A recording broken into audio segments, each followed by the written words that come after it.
This is an example of how to work with uniform continuity when you're not giving a specific function, if you're giving kind of abstract functions.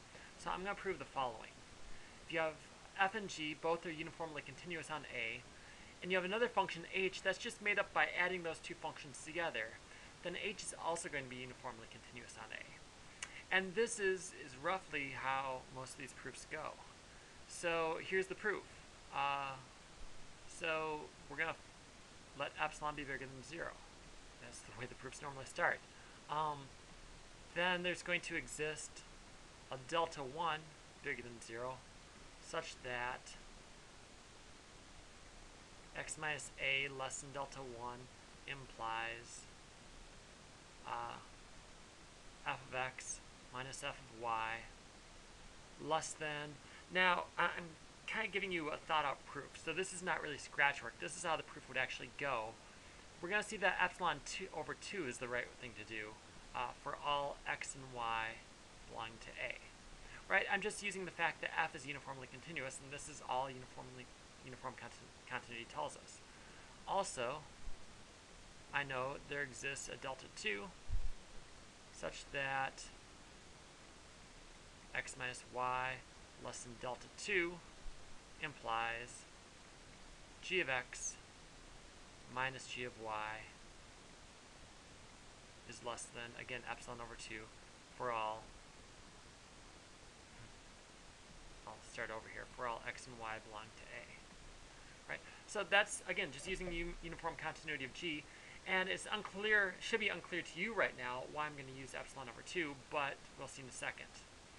So now I'm going to, this is the setup. Now I have a delta 1 and a delta 2 that I can use to help me prove that H is uniformly continuous on A. So here's what I do. So here's kind of the final part. Let delta be whichever one's smaller. The minimum of delta 1, delta 2. Then for all x, y belong to A with x minus y less than delta, which means that x minus y is both less than delta 1, so I get this, and it's less than delta 2, so I get this. I get that h of x minus h of y. I'm going to prove that h is uniformly continuous, so I'm going to show that this is less than delta. Well, the way I do that is I'm just going to, h is defined to be f plus g. So that's f of x plus g of x minus h of y is just f of y plus g of y. And that equals, well, f of x minus f of y plus g of x minus g of y. And now I get to use the triangle inequality, which is less than or equal to f of x minus f of y plus g of x minus g of y. And now you can see why I chose epsilon over 2, because on my scratch work I basically started with this, and then I went to that, and I said, oh, well, that I can split from the triangle inequality. Oh, this is uniformly continuous, so I can make this as small as I want with a delta 1.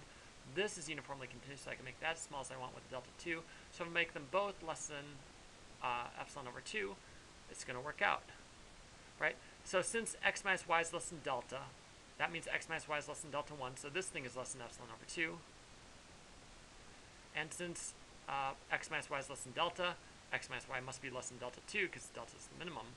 So g is less than epsilon over 2, which equals epsilon. So what I get is I get h of x minus h of y is less than epsilon, and I'm done. So h is uniformly continuous.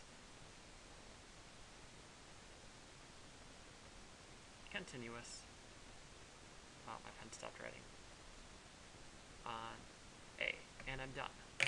That's the proof. Bye-bye.